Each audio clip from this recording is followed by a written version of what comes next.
Hi everyone. Okay, so this is an article that I published on my Substack. Is it a channel? Substack.com. My publication is called Two Grains of Gold. And I'm just reading this out for people who don't like to read, which is interesting because I don't like to read either. I prefer to listen. However, I like to write, and I write a lot, but I don't like to read. So, if like me, you don't like to read either, but you prefer to listen, there you go.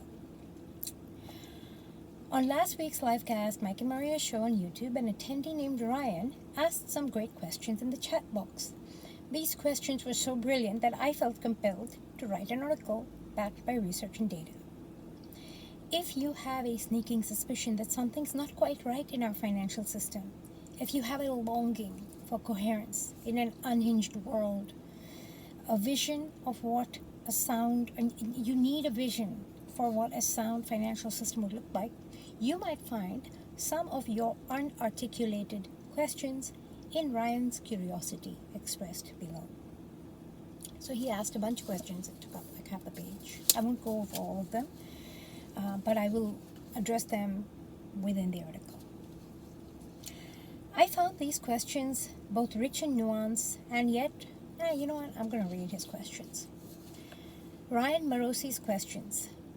In all honesty, how could the system retool itself for a sound monetary system? Which government branch would handle it? Would the Treasury buy the gold and issue new currency? What would a central bank forced exit really look like? Could a simple act of Congress undo the central bank? If the Federal Reserve Act were repealed, what would happen to the current debt? What would the shareholders of the Federal Reserve, would the shareholders of the Federal Reserve have claim to collateral? That's that question there, golden. With these reserves being created out of thin air, can the U.S. just say it's a void? I found these questions both rich in nuance and yet revelatory in terms of how people think of the monetary and fiscal system. And note I said monetary and fiscal system because there's a huge difference between monetary and fiscal. In case you're wondering what the difference is between monetary and fiscal, I will take a moment to define these terms. Monetary policy is determined by the central banking system. Here in the United States, the Federal Reserve System, a conglomeration of 12 private banks chartered into existence by an act of Congress. That is monetary, okay? They define monetary policy. Fiscal policy, on the other hand, is determined by the Treasury, which is a financial wing of the government acting on behalf of the people. Carrying out the actions voted for by the power of our vote. So if you're a macroeconomics and sound money nerd, you may enjoy this. So when you think about monetary, think banksters. When you think about fiscal, think majority voted for this. If I want different, I should vote differently. Now that latter bit, of course, assumes the precondition of democracy and fair, transparent elections and all of that. So now back to Ryan's questions. How could the system retool itself for a sound monetary system? So first of all, sound money system. So what does sound money even mean? Where does the word come from? During the Roman Empire, the guards got paid in gold coin. Gold and silver coins create a distinct chime when you tap one against another. It's quite beautiful in its tone, and that sound can really activate one's inner golem, to be sure. But as the Roman Empire began to debase its money in order to wage more and more wars, funny how so little can change over millennia, they began to mix baser metals with their gold. This made the sound of that chime change to a clink and then to a clunk and a plunk and a dunk and a sorry. Until the Roman guards didn't care at all And as their money got debased, so did their motivation. After all, why would you want to spend your life energy fighting for debased returns? And I would reckon that that's exactly what's going on with the US economy right now. The reason you have so much, not unemployment, you have so much, the labor force participation rate is down the toilet is because nobody wants to, or not nobody, people don't want to give up their life energy for crap currency that a few can just push a button and print, or just print digits, literally add zeros on a computer screen. Yeah. Until the Roman guards didn't care at all. And as their money got debased, so did their motivation. After all, why would you spend your life energy fighting for debased returns? Anyway, so when people talk about sound money, they're talking about money that is backed by precious metals because that's what makes the sound, that distinct ding. Yes. With that understanding behind us, let's look at Ryan's questions anew. So in all honesty, how could the system retool itself for a sound money system? Which government branch would handle it? Would the Treasury buy gold and issue the new currency?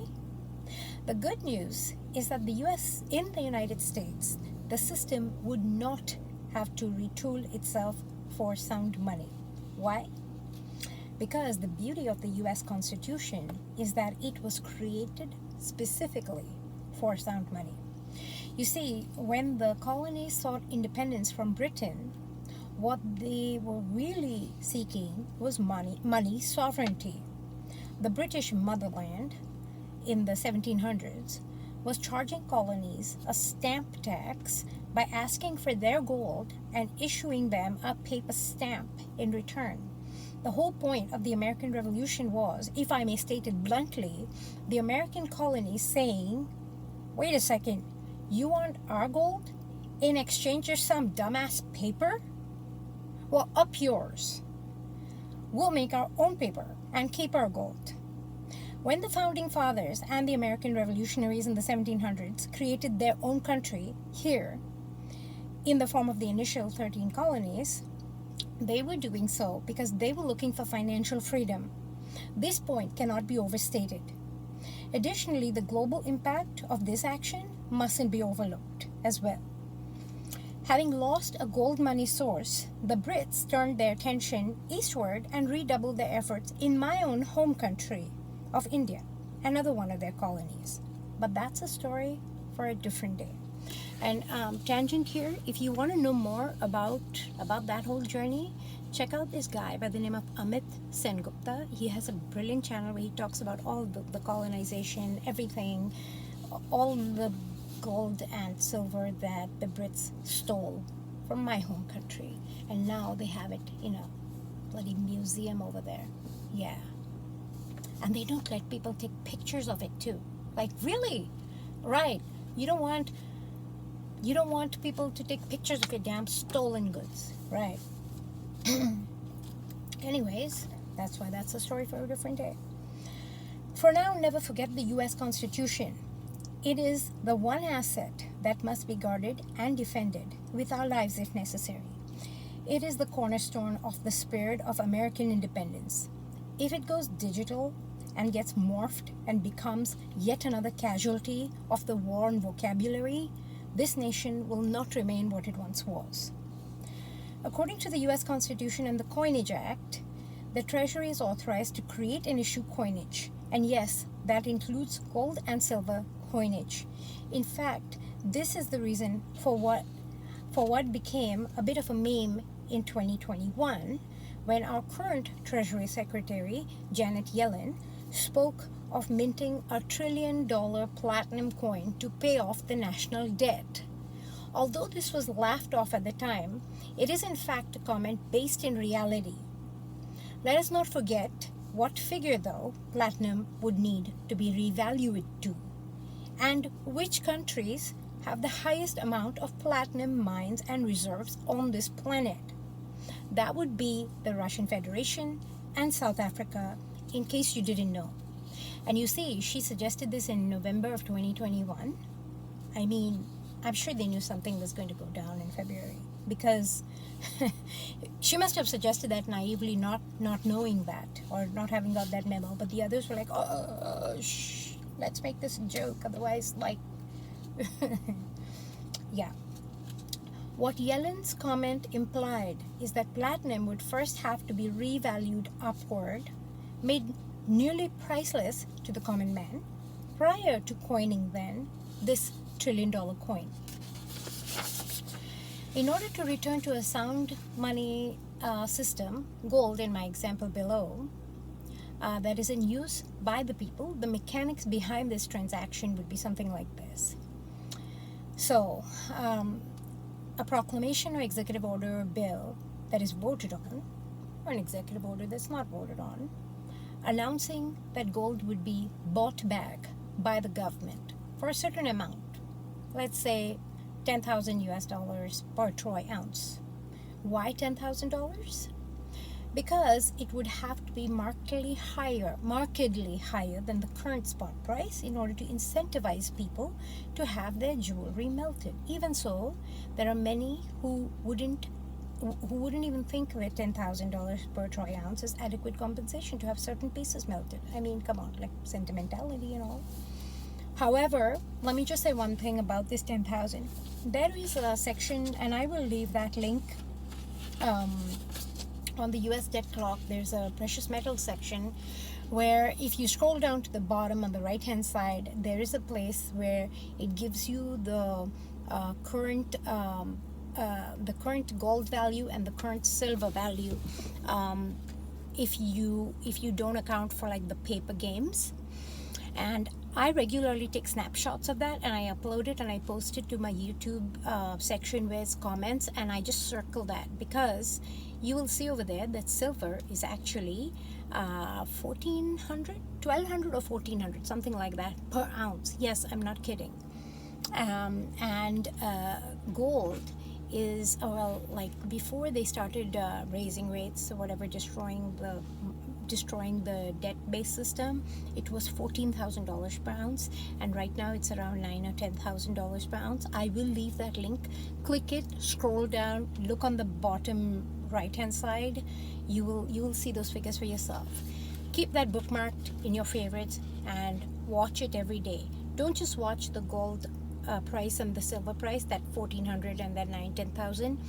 Also watch the paper to silver and paper to gold, those two ratios, because those two ratios are freaking priceless.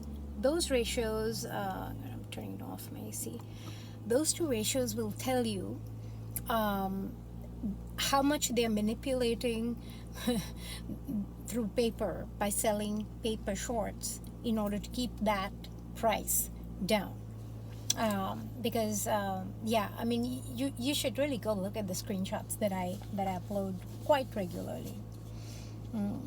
Okay. Yeah, you know what?